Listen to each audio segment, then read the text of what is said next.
Alléluia! Pousse un cri de joie, peuple de Dieu! Alléluia! Le Saint-Esprit est là! Alléluia! Merci Seigneur d'être là encore, de te révéler, de parler à ton peuple, d'amener ta présence au milieu de nous. Quel privilège, cher Saint-Esprit, agis encore ce soir, agis encore ce soir. Je te remercie Saint-Esprit pour ce que tu fais à cet instant, dans ce lieu, ici, à Sainte-Cécile de Milton. Merci Saint-Esprit. Je te demande de faire irruption dans notre vie, afin que ta parole soit apportée et reçue avec puissance. Dites avec moi, puissance, puissance. Alléluia. Communique-nous ta révélation. Remplis-nous de ta plénitude. Oh Seigneur, dis-lui, Seigneur, remplis-moi de ta plénitude. Remplis-moi de ta plénitude. Saint-Esprit, cher Saint-Esprit, cher Saint-Esprit. Wow. Glory to God. Alléluia. Merci à l'équipe de louange. Merci beaucoup. On veut les applaudir, les célébrer ce soir. Merci beaucoup. Merci beaucoup. Alléluia. Vous pouvez vous asseoir. Alors, je vais encore une fois remercier l'apôtre Poulain et son épouse Linda de nous accueillir à nouveau dans ce beau bâtiment. Vraiment. Alléluia. C'est vraiment une grâce. Vous avez une grâce extraordinaire d'être là ce soir. Dieu a quelque chose pour toi ce soir. Oh, dis à ton voisin, Dieu a quelque chose pour toi ce soir. Dis-le à quelqu'un, Dieu a quelque chose pour toi ce soir. Il veut te bénir, il veut te remplir de sa présence. Il veut t'apporter quelque chose de nouveau. Alléluia. Le thème de mon message ce soir, c'est nous avons un Dieu de plénitude sans aucune limitation. Alléluia. Un Dieu de plénitude sans aucune limite. Il n'est pas limité. Il a créé les cieux et la terre. Dans le livre de Paul aux Corinthiens, en 2 Corinthiens 3, verset 17, l'apôtre Paul nous parle de contempler le Seigneur face à face.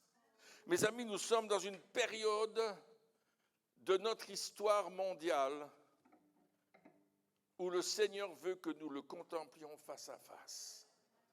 Il veut que nous allions dans sa présence. Il veut que nous touchions le bord de son vêtement, que nous soyons intimes avec lui, intimes en profondeur.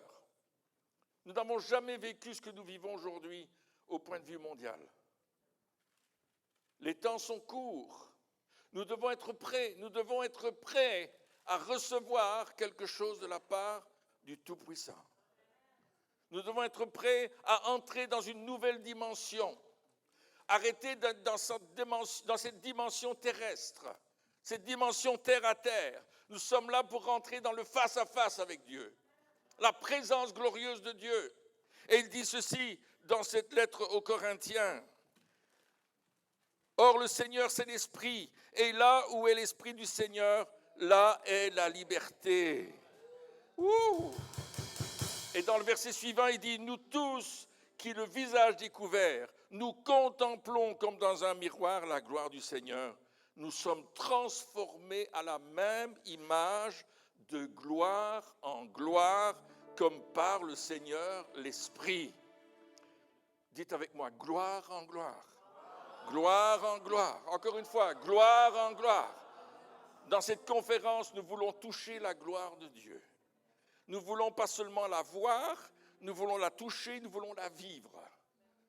Alléluia. Ça dépend de toi, mon frère, ma sœur, de rentrer dans cette dimension où la gloire de Dieu se manifeste.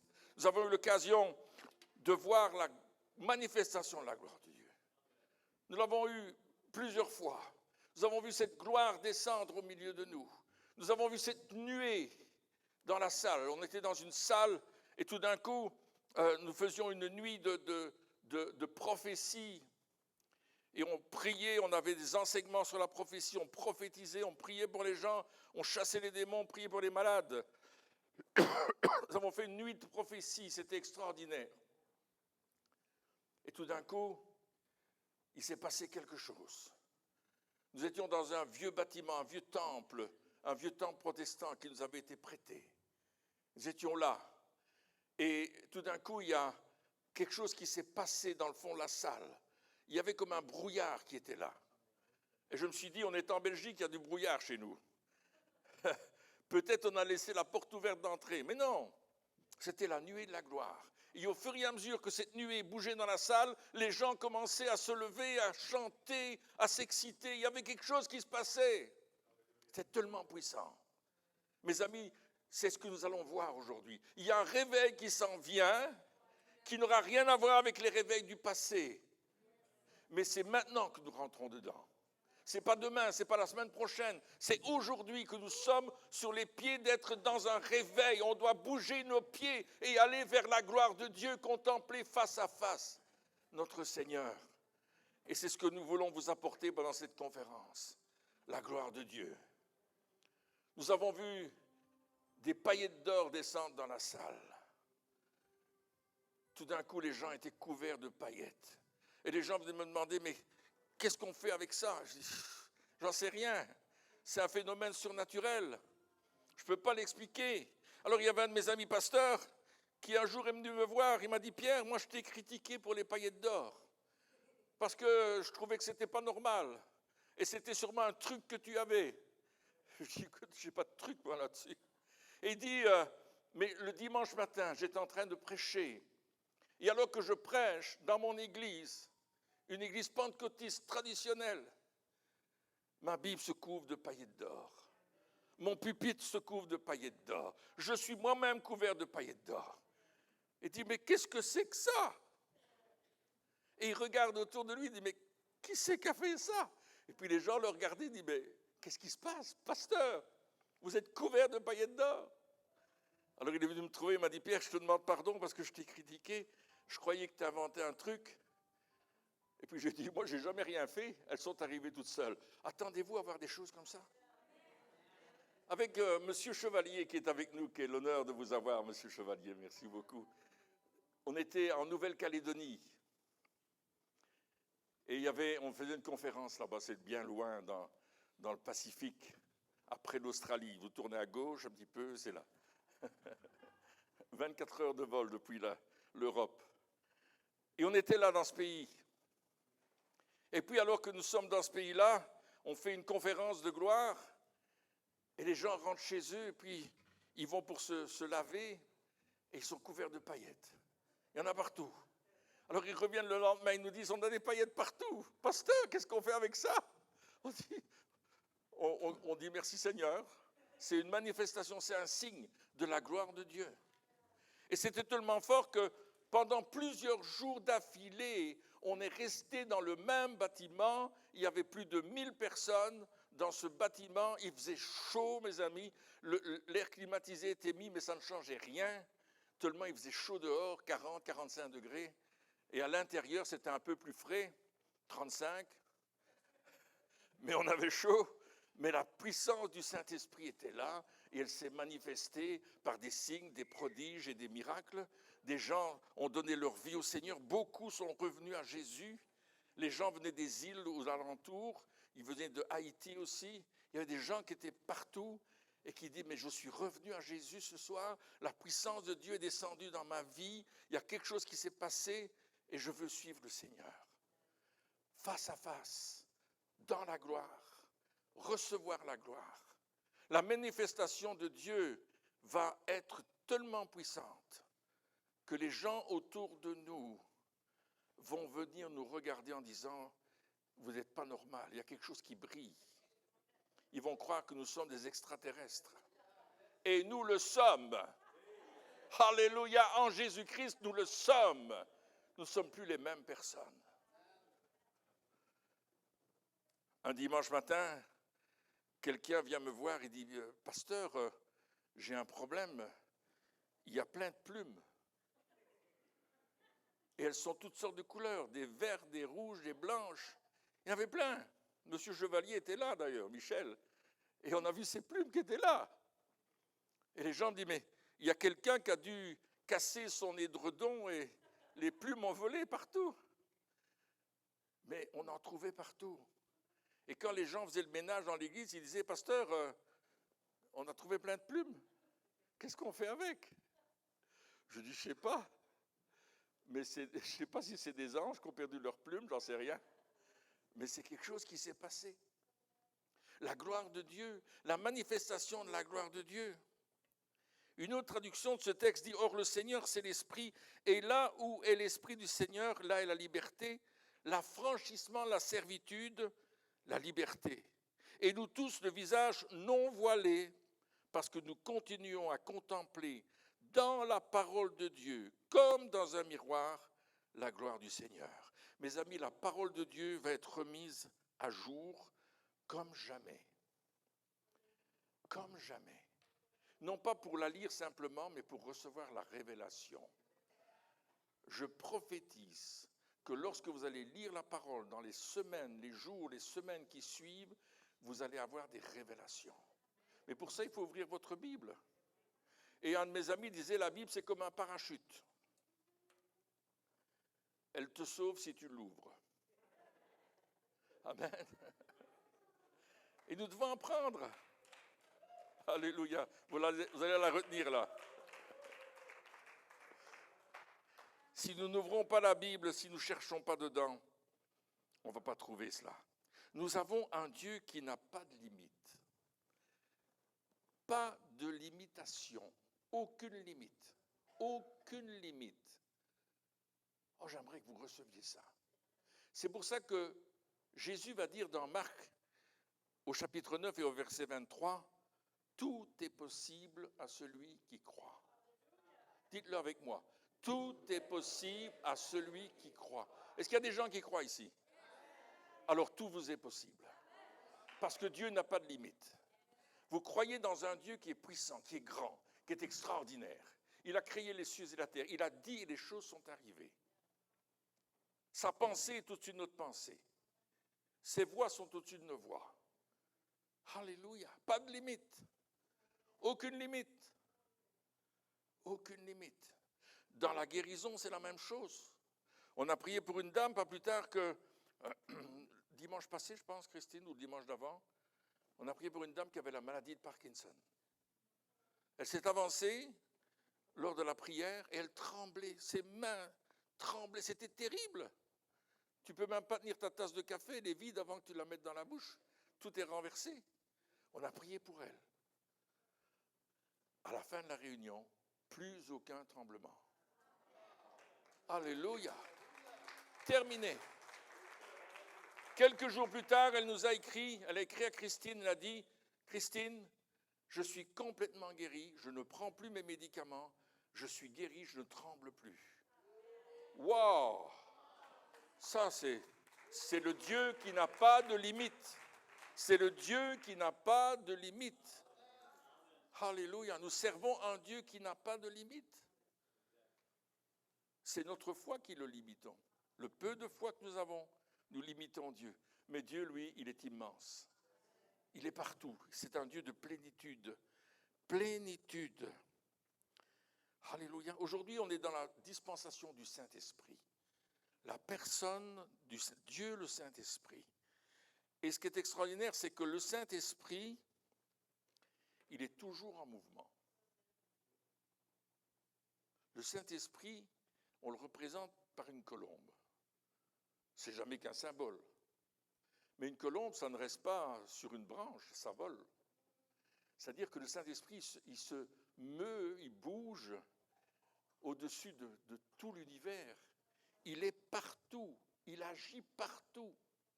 Et ce qui est extraordinaire, je lisais Jean 14, verset 17, « L'esprit de vérité que le monde ne peut recevoir parce qu'il ne le voit point et ne le connaît point. Mais vous, dites mais nous, alléluia, nous le connaissons car il demeure avec vous Et c'est Jésus qui prophétise, et il sera en vous. Non seulement le Saint-Esprit est autour de nous, partout où tu es dans ta maison, dans ton travail, sur la route, le Saint-Esprit est autour de toi, mais il est en toi. C'est-à-dire que si lui bouge, toi aussi tu bouges. Si lui va dans un sens, tu vas aussi dans ce sens. On va être conduit par le Saint-Esprit. C'est ce que j'appelle le GPS, guidé par le Saint-Esprit. Alléluia! On est guidé par le Saint-Esprit. Le Saint-Esprit est avec vous et en nous. Vous imaginez, le Dieu qui n'a pas de limite habite en toi?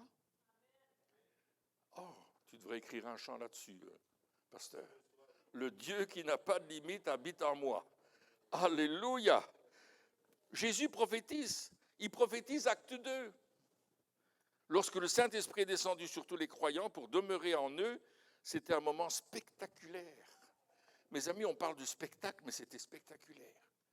C'était tellement spectaculaire que tous les gens qui étaient venus là-bas pour assister à la cérémonie de la Pentecôte ont quitté le lieu pour aller là où il y avait les 120 qui étaient en train de recevoir le Saint-Esprit.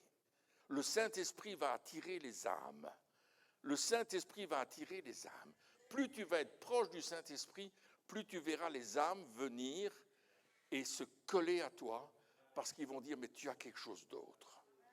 Il y a quelque chose d'autre. Et vous allez déclencher des choses extraordinaires dans la vie des gens.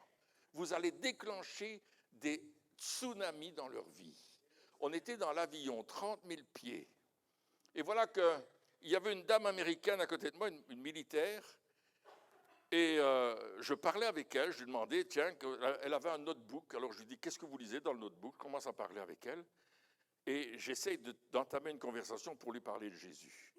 Mais il y a une telle puissance qui est là. Moi, je reviens d'avoir fait une campagne, là. On a la puissance de Dieu, là, qui est là.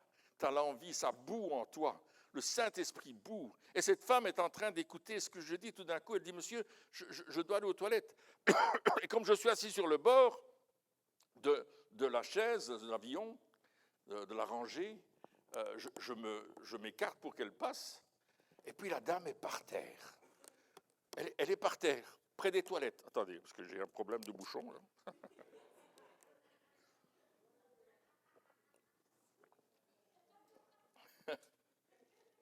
Ça arrive, des problèmes de bouchon. Hein. Et c'est pas la dame qui a un problème de bouchon, hein, c'était moi.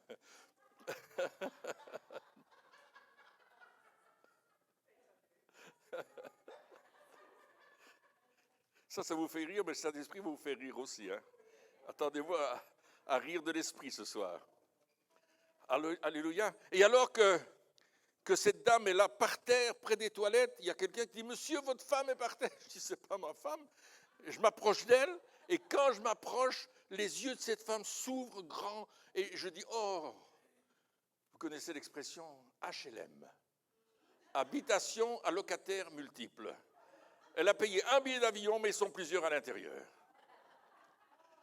Alors je m'agenouille, je prie, je lui impose les mains dans le nom de Jésus, et puis tout de suite, un avion, c'est petit, un steward est là, il dit, monsieur, allez vous asseoir, vous n'avez rien à faire ici, et, bon, c'est ce que je fais. Et la dame est délivrée des démons. Dans l'avion, quand l'esprit est avec toi, il bouge. Et tout autour de toi bouge. Alléluia. Oh my. Ça, c'est la présence de Dieu. Et à la Pentecôte, là, les flammes de feu sont venues sur les 120.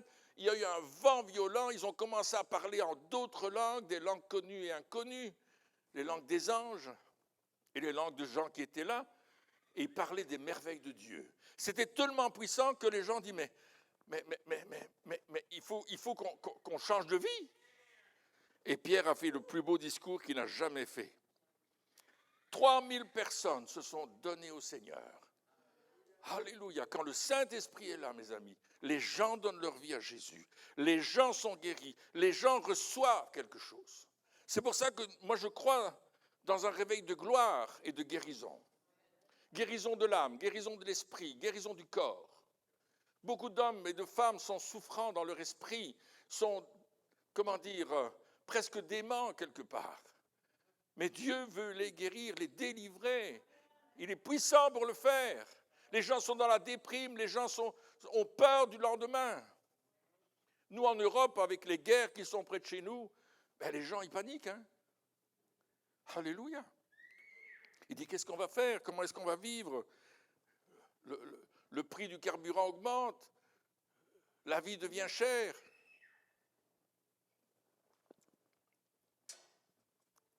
Et pourtant, Jésus est en train d'agir dans les cœurs. Il n'y a jamais eu autant de personnes qui se sont tournées vers le Seigneur. Notre Église, elle est remplie. Il y a des gens qui viennent de partout. Parfois, on se dit, mais d'où ils viennent? Ils font des kilomètres pour venir témoigner de leur guérison, pour venir témoigner de ce que Jésus a fait. On a prié pour un monsieur. Il habitait à 400 kilomètres de chez nous. Il m'a appelé, il m'a dit, j'ai un problème de dos, j'ai très mal et il n'y a rien à faire. Tout ce qu'on a pu me faire n'a servi à rien. Pouvez-vous prier pour moi? J'ai vu à la télévision que vous priez pour les malades, j'aimerais que vous priez pour moi. Je dis ok. Et puis je prie un moment, je dis Seigneur, montre-moi. Puis il dit, monsieur, vous avez une jambe plus courte que l'autre. Et il me dit, comment vous le savez? Le Seigneur vient de me le dire. Donc je vous dis ce que j'ai reçu. Il dit, mais c'est tout à fait vrai, parce que j'étais chez mon médecin et il m'a dit que j'avais une jambe 1,5 cm plus courte que l'autre. Je dis, asseyez-vous sur la chaise, appelez votre épouse, on va prier pour vous. Donc il s'est assis sur la chaise, son épouse est venue, je dis, tendez vos jambes, et maintenant je prie. On était au téléphone, dans le nom de Jésus. Et au moment où je prie dans le nom de Jésus, sa jambe attrape la bonne longueur. Et cet homme commence à crier, mais c'est extraordinaire, j'ai vu ma jambe bouger, et je n'ai plus mal au dos. Ce monsieur a été reconnaissant au point qu'il a fait les 400 kilomètres pour venir un dimanche matin rendre témoignage de sa guérison. Alléluia. Alléluia. Ça, c'est la gloire de Dieu. Et les gens viennent et ils reçoivent la guérison. Et ils le disent autour d'eux. Et d'autres personnes viennent. Et ils reçoivent la délivrance, la guérison, la transformation de leur vie. C'est la gloire de Dieu. Ça n'arrête pas, on n'arrête pas. On a fait des baptêmes en juin, en juillet, en août, en septembre, en octobre. Les gens donnent leur vie à Jésus. Ils veulent aller plus loin. La gloire de Dieu se manifeste. Alléluia. En 1980, on venait de se marier. J'ai fait une pancarte au-dessus de mon bureau. J'ai écrit 20 années de réveil. Et on a commencé à prier pour le réveil. Et on a commencé à agir pour le réveil. Et on a commencé à faire des choses pour le réveil. J'ai lu des livres sur le réveil. J'étais enthousiaste sur le réveil. Et on a travaillé, Christine et moi, pour que le réveil vienne. On a fait un festival avec tous les musiciens chrétiens francophones de la région, et du nord de la France et de la Belgique. On a fait un festival, un deuxième, un troisième. On est allé jusqu'à 9 festivals, où on invitait les chrétiens à venir sur les planches pour que les églises disent « mais il y a des musiciens dans les églises ». Parce qu'ils ne savaient pas qu'il y avait d'autres musiciens que certains, seulement certains. Mais puis on les connaissait tous. Donc on les a fait venir. Ça, c'était là. Puis on a travaillé pour des rencontres de mission, où on rassemblait 10 000 jeunes de toute l'Europe, en Suisse, pour les envoyer en mission, pour qu'ils puissent aller dans une école biblique, qu'ils puissent décider de s'engager pour Dieu. Et il y avait beaucoup de jeunes de la Belgique qui venaient. On a travaillé pour le réveil. On a travaillé pour le réveil. On a organisé des conférences, des séminaires, de l'évangélisation, des formations. On a fait une année d'évangélisation dans la ville de Bruxelles. Ça s'appelait Projet Bruxelles 91. Et on a amené des dizaines de personnes au Seigneur. Alléluia. 56 églises se sont mises ensemble pour atteindre la capitale de l'Europe. Continue encore aujourd'hui, après toutes ces années, à faire des séminaires, à aller dans les pays, à enseigner la guérison, à enseigner le réveil, à enseigner les choses que Dieu est en train de faire. Mes amis, c'est ce que nous devons faire. Vous aussi, vous devez le faire. Parce que l'appel de Dieu est sur votre vie. Alléluia. Ce que je voudrais vous dire, c'est qu'aujourd'hui, on entre dans une nouvelle saison. On entre dans une nouvelle saison. Peut-être tu te dis, moi je suis trop vieux. Tu n'es pas trop vieux. Tu es jeune. Tu es sûrement plus jeune que moi. Tu n'es pas trop vieux. Alléluia. Voilà, tu n'es pas trop vieux. Pour rentrer dans le réveil. Aucun d'entre vous n'est trop vieux, quel que soit votre âge. Quoi que vous fassiez, il va se passer quelque chose. Ce que je recevais en préparant cette conférence, c'est que Dieu va apporter vos rêves et vos visions à la réalité. Des choses que vous aviez laissées sur les tablettes à la maison, que vous avez même oubliées, Dieu va vous les rappeler maintenant. Vous allez avoir des rêves et des visions, des songes, où Dieu va vous rappeler des choses qui vous ont été dites par des prophètes.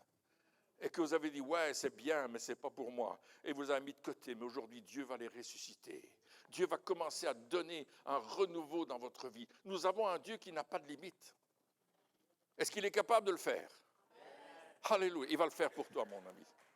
Alléluia. Il va te redonner la vigueur que tu avais quand tu étais un jeune. Alléluia. Tu ne perdras pas ta vigueur. Il va te donner la force. Il va te renouveler comme l'aigle.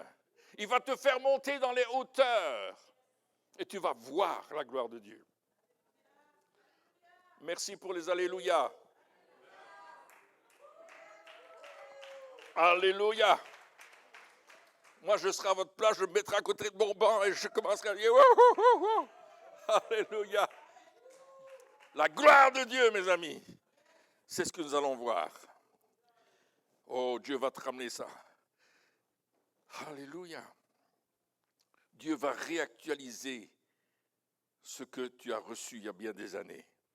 Dieu va te localiser là où tu es et il va ranimer pour que ça reprenne vie.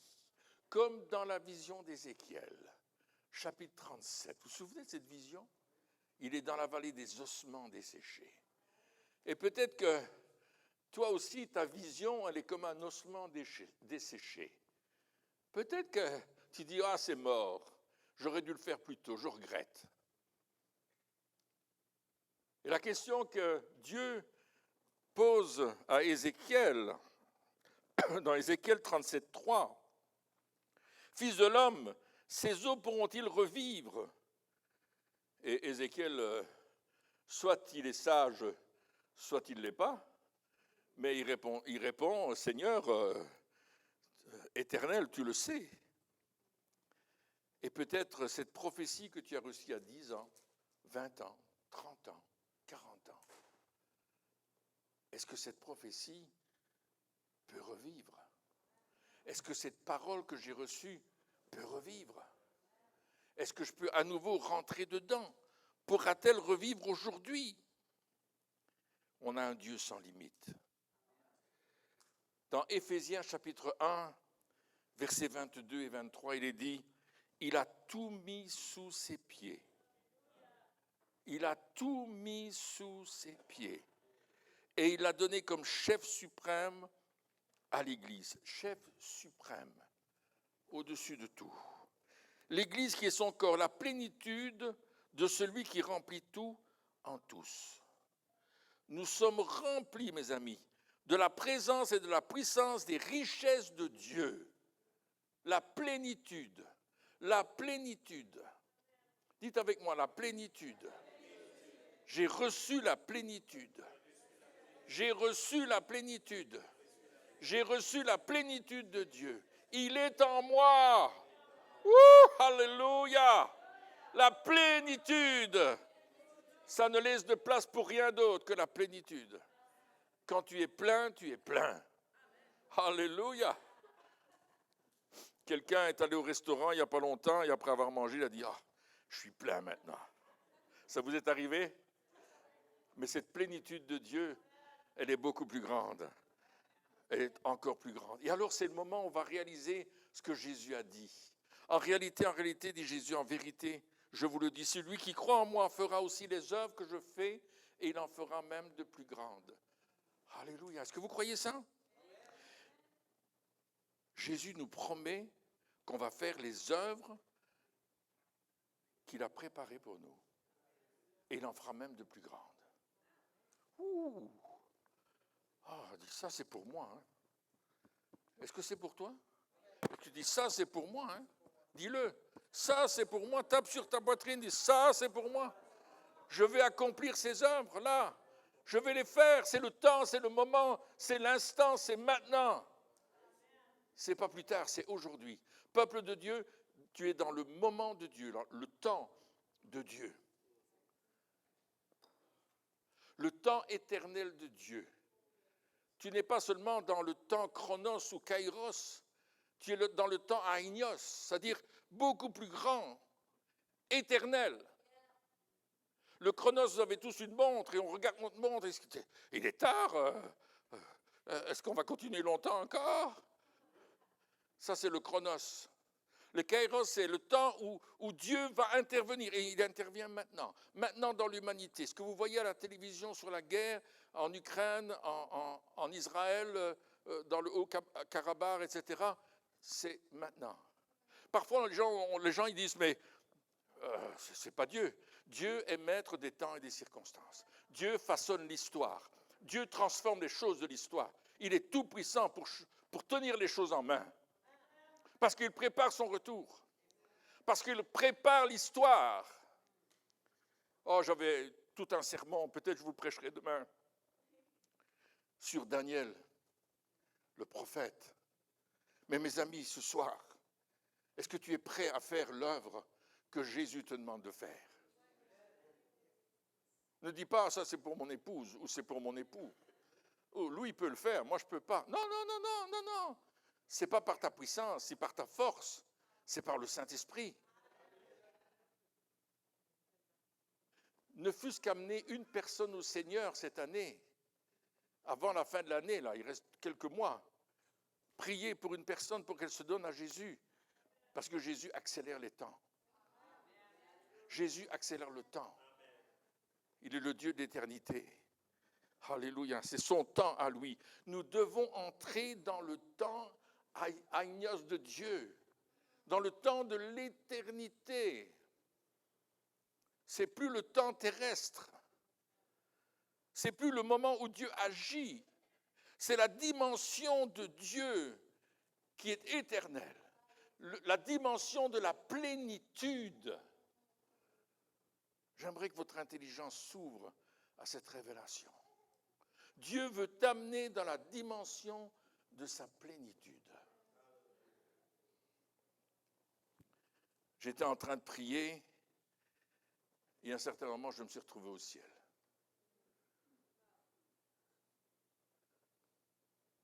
Et je me dis, mais qu'est-ce que je fais là?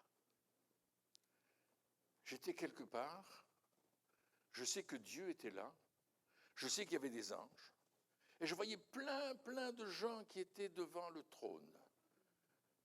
Waouh! Et le Seigneur m'a dit ça, tu es dans mon temps à moi, dans l'éternité, dans ma plénitude.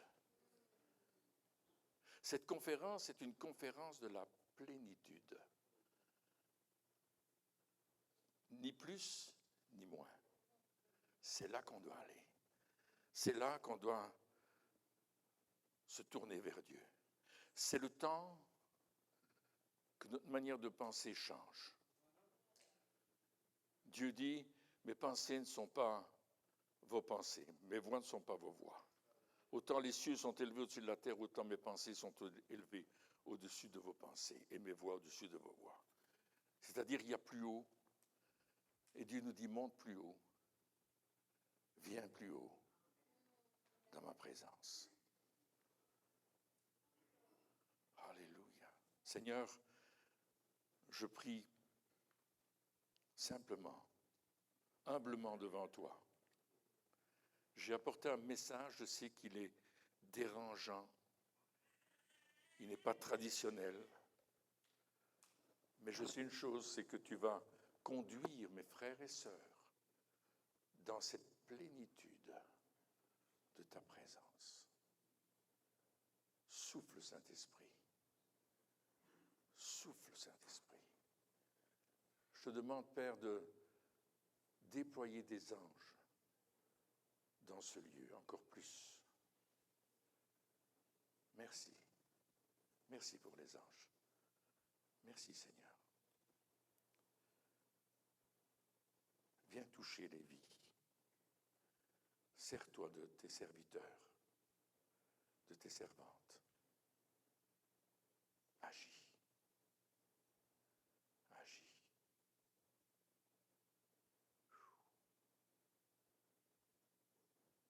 Je débloque les révélations. Je débloque les compréhensions dans le nom de Jésus. J'appelle une ouverture d'esprit toute nouvelle dans la vie de chacun. Souffle, Esprit de Dieu. Souffle. Amène-nous dans la plénitude, dans l'espace de ta plénitude. Transporte-nous, élève-nous. C'est dans le nom de Jésus que je te prie, Père. Amen. Amen. Je sais que vous avez reçu quelque chose ce soir.